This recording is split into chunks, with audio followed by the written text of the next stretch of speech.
રામ રાખે અને કોણ ચાખે। દોસ્તો, આ કહેવત આજે એક રીતે સાચી પડી રહી છે રામ મંદિરમાં ચંદાચોરી મામલે। ચંદાચોરી મામલે મોટે ઉપાડે ઉત્તર પ્રદેશના મુખ્યમંત્રી બાબા યોગી આદિત્યનાથે એસઆઈટીની રચના કરી અને મોટી મોટી વાતો કરી વડાપ્રધાન નરેન્દ્ર મોદીની માફક છે। અને જે જુમલા પર જુમલા કર્યા કે એકદમ ડીપમાં જશે એસઆઈટી અને જે કોઈ હશે, કોઈ પણ ચમરબંધી હશે એને પકડીને એની સામે સજા કરવા, એને પકડવામાં આવશે અને એની સામે કાયદેસરની કાર્યવાહી કરવામાં આવશે, કેસ કરવામાં આવશે અને સજા કરવામાં આવશે। પરંતુ એવું કશું થયું નહીં। માત્ર ને માત્ર 8 પ્યાદાઓને પકડવામાં આવ્યા છે રામ મંદિર ચંદાચોરી કેસમાં। દોસ્તો, જે રીતે રામ મંદિરનો શરૂઆત થઈ, રામ મંદિરની પ્રાણ પ્રતિષ્ઠા થઈ, રામ મંદિર રામ જન્મભૂમિ ઇસ્લામિયા ટ્રસ્ટની રચના થઈ અને જે પ્રકારે રામ મંદિરનું નિર્માણ થયું, આપણા યશસ્વી વડાપ્રધાન વિશ્વગુરુ વડાપ્રધાન નરેન્દ્ર મોદીએ રામલલ્લાને તેમના મંદિરમાં બિરાજમાન કર્યા, પ્રાણ પ્રતિષ્ઠા થઈ અને એ મોટા તામઝામ સાથે પ્રાણ પ્રતિષ્ઠા કરવામાં આવી અને આ પ્રાણ પ્રતિષ્ઠા એમના હસ્તે કરવામાં આવી। રાષ્ટ્રપતિ દ્રૌપદી મુર્મુને પણ એના પ્રાણ પ્રતિષ્ઠામાં એમના હસ્તે પ્રાણ પ્રતિષ્ઠા કરાવવાનું વડાપ્રધાન નરેન્દ્ર મોદી કે તેમની પાર્ટીએ વિચાર્યું પણ નહીં અને એમને હાથે કરાવ્યું પણ નહીં। દોસ્તો, જે રીતે રામ મંદિરનું નિર્માણ થયું, રામ જન્મભૂમિની આંદોલન સાથે સંકળાયેલા લોકોને રામ મંદિર માટે જે શ્રી રામ નિર્માણ ટ્રસ્ટ બનાવવામાં આવ્યું છે, ટ્રસ્ટમાં સામેલ કરવામાં આવે ને એમાં ખાસ કરીને ચંપત રાય, જે વડાપ્રધાન નરેન્દ્ર મોદીના ખાસમ ખાસ કહેવાય છે અને સાથે સાથે તેઓ વીએચપીના પણ અગ્રણી છે। 35 વર્ષથી રામ જન્મભૂમિ આંદોલન સાથે જોડાયેલા હતા, એટલે એમને રામ મંદિરના ટ્રસ્ટમાં એમને મહામંત્રી બનાવવામાં આવ્યા અને ચંપતની રાય સિવાય ટ્રસ્ટમાં લીલું પાંદડું પણ હલતું નહોતું અને પરિંદા પણ પર નહોતા મારી શકતા, કારણ કે ચંપતની રાય જ ફાઇનલ કહેવાતી હતી અને ફાઇનલ ઓથોરિટી કહેવાતી હતી। અને જે રીતે આ ટ્રસ્ટમાં ડૉક્ટર અનિલ મિશ્રા હોય કે પછી ગોપાલ રાવ હોય, એ ક્યાંક ને ક્યાંક હિન્દુવાદી સંગઠનો સાથે સંકળાયેલા, એટલે કે સંઘ અને વીએચપી સાથે સંકળાયેલા લોકોને જ એમાં સ્થાન આપ્યું અને આ ત્રિપુટીએ ભેગા થઈને એમના વાલી વારસદારોને, એમના પરિવારવાદને ફૂલ્યો ફાલ્યો રાખવા માટે અથવા તેમનું પરિવારને ખુશ રાખવા, એમનો પરિવારનો વિકાસ કરવા માટે કરીને જે રીતે ત્યાં આગળ નિમણૂકો કરી, સમિતિઓમાં અલગ અલગ જગ્યાએ નોકરીએ રાખવામાં આવ્યા, અલગ જગ્યાએ કામ સોંપવામાં આવ્યું, એ બધા આ ત્રિપુટીના સગાવાલાઓને જ સોંપવામાં આવ્યું। દોસ્તો, આટલું ઓછું હોય એમ ગઈકાલ રાત્રે હું ન્યૂઝ ચેનલો જોતો હોઉં છું, લગભગ રાત્રે 9 વાગ્યા પછી ન્યૂઝ ચેનલ જોતો હોઉં છું। એમાં એક ન્યૂઝ ચેનલ પર મારી નજર ગઈ, ગોદી મીડિયા કહેવાય છે।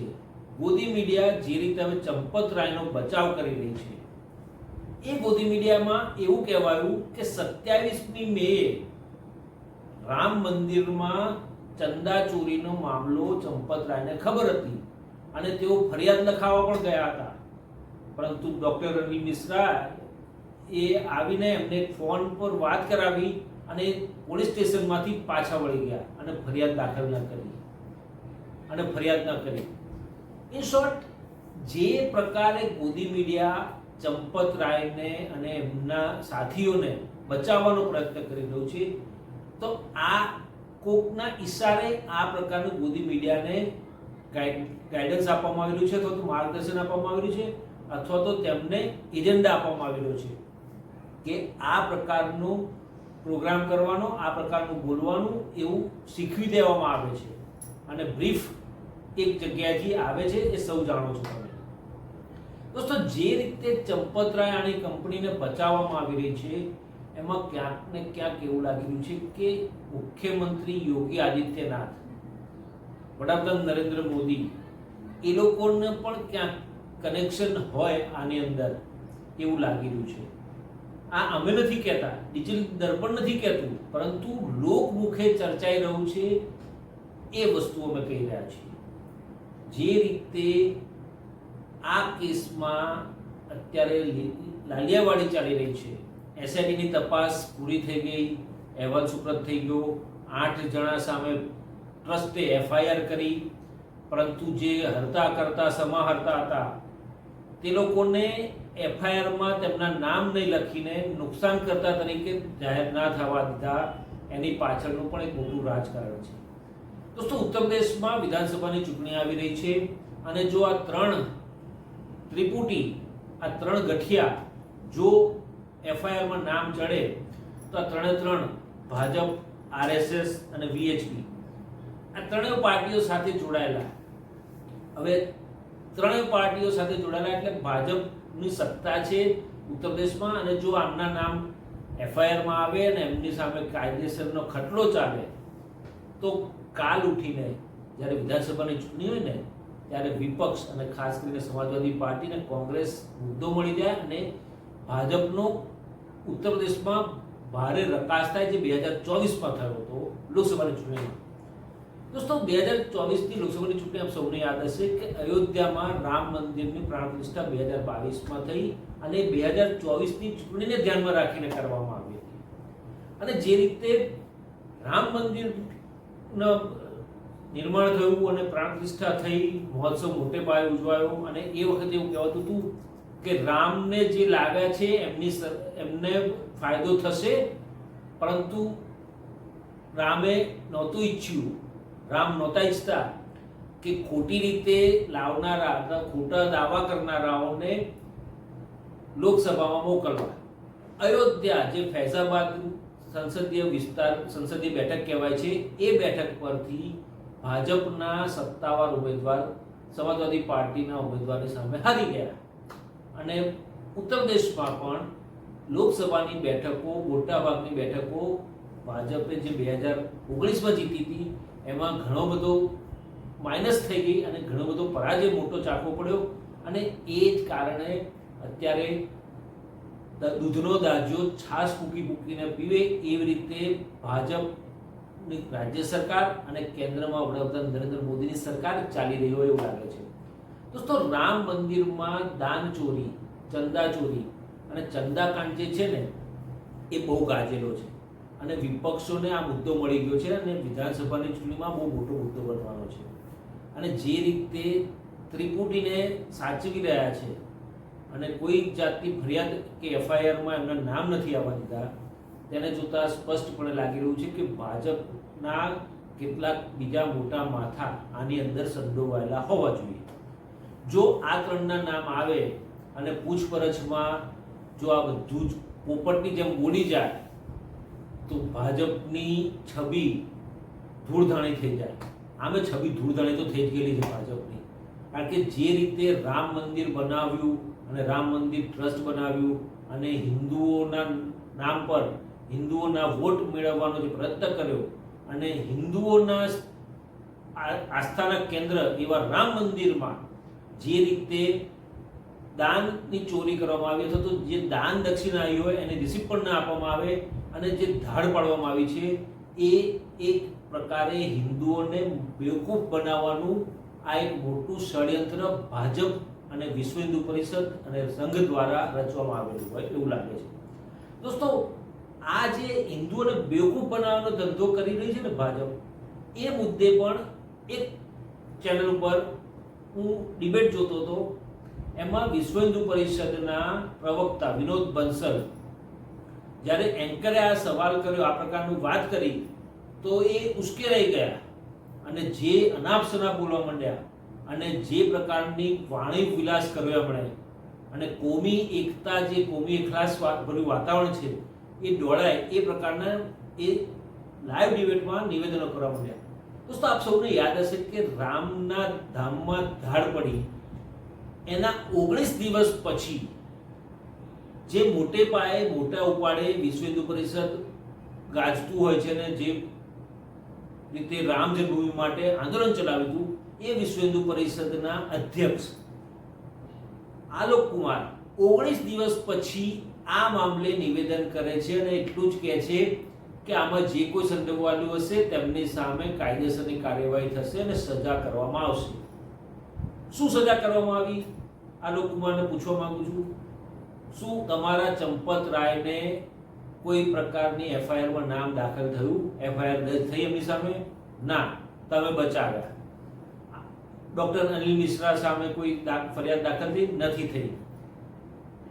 ગોપાલ રાવ સામે ફરિયાદ દાખલ થઈ? નથી થઈ.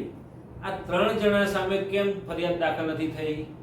કારણ કે જે રામ મંદિરમાં ચંદા ચોરીનો કેસ છે એમાં આ હરતા કરતા સમાહર્તા નુકસાન કરતાની સાથે સાથે ભાજપ, વિશ્વ હિન્દુ પરિષદ અને સંઘના ઘણા લોકો સંકળાયેલા છે અને જોડાયેલા છે અને એમાં એ લોકોનો પણ ભાગીદારી હોય એવું લોકમુખે ચર્ચાયેલું છે. અયોધ્યાના લોકોમાં આવી ચર્ચા ચાલી રહી છે. દોસ્તો, જે રીતે ચંદા ચોરીનો મામલો છે ને એ ખરેખર રામ મંદિર બનાવીને જે ભાજપે બેવકૂફ બનાવ્યા છે દેશવાસીઓને, અને જે પ્રકારે ટ્રસ્ટ બનાવ્યું અને ટ્રસ્ટનું રચના કરી કેન્દ્ર સરકારે, અને એમાં પોતાના જ માનીતા ચહેરાઓને મૂકવામાં આવ્યા અને એ માનીતા ચહેરાઓએ પોતાના જ સગાવાલાને જ્યારે બધા જ ઠેકાણે કામગીરીમાં જોતર્યા, એટલે સ્વાભાવિકપણે જે પાર્ટી એટલે કે ભાજપ વિપક્ષો ઉપર પરિવારવાદ કરીને ગાજે ને ગરજે છે ને, એમણે પોતાના જ ગિરેબાનમાં પહેલા ઝાંકીને જોવું જોઈએ કે તમારી પાર્ટીમાં પણ આ જ પ્રકારનું ચાલી રહ્યું છે. દોસ્તો, હવે એક મુદ્દો એવો સામે આવ્યો છે કે રામ મંદિર પ્રાણ પ્રતિષ્ઠા થઈ, રામ મંદિર થઈ ગયું તૈયાર, અને જે રીતે તામઝામ સાથે તૈયાર થયું અને જે પ્રકારે રામ મંદિરનું નિર્માણ થયું છે, ભવ્ય રામ મંદિર થયું છે, ભગવાન રામને નમસ્કાર. પરંતુ જે રીતે ભગવાન રામનું મંદિર બન્યું અને ત્યાં આગળ આતંકીઓની નજર અને આતંકીઓના હિટલિસ્ટમાં અયોધ્યાનું રામ મંદિર હોવાથી સેન્ટ્રલની સુરક્ષા જવાનો તૈનાત કરવામાં આવે છે. ચોર અને ચૌટે અયોધ્યામાં ઠેર ઠેર સેન્ટ્રલના કેન્દ્રીય એજન્સીઓના જવાનો છે, અને મંદિરની સિક્યુરિટીમાં પણ કેન્દ્રીય એજન્સીઓના જવાનો તૈનાત કરવામાં આવે છે. આટલા જવાનો કેન્દ્રીય એજન્સીઓના હોવા છતાં પણ ચંપત રાયના ટ્રસ્ટે બિહારના ભાજપના ભૂતપૂર્વ સાંસદની સિક્યુરિટી એજન્સીને રામ મંદિરમાં અને રામ મંદિરની આસપાસ અને રામ મંદિરના માર્ગથી જ્યાં પણ જે પસાર થતા હોય એ માર્ગો ઉપર 400 જેટલા ખાનગી સિક્યુરિટીના જવાનો મૂકવાનો કોન્ટ્રાક્ટ કર્યો. કોન્ટ્રાક્ટ કોની સાથે કર્યો? ભાજપના જ ભૂતપૂર્વ સાંસદ બિહારના એમની એજન્સી સાથે કર્યો, અને મહિને 1 કરોડ રૂપિયા એટલે 12 મહિને 12 કરોડ રૂપિયા ખાનગી સિક્યુરિટી એજન્સીને, અને એ પણ ભાજપના જ પૂર્વ સાંસદના એકાઉન્ટમાં જાય. એટલે મહિને 1 કરોડ રૂપિયા ભાજપના જ ખાતામાં જાય અને ભાજપને જ ફાયદો થાય. એટલે દોસ્તો, આખું ચક્ર જે છે એમાં ક્યાંક ને ક્યાંક ભાજપ જ સંડોવાયેલું છે આખું, અને ચક્ર ફરીને ભાજપ પર જ ઊભું રહે છે.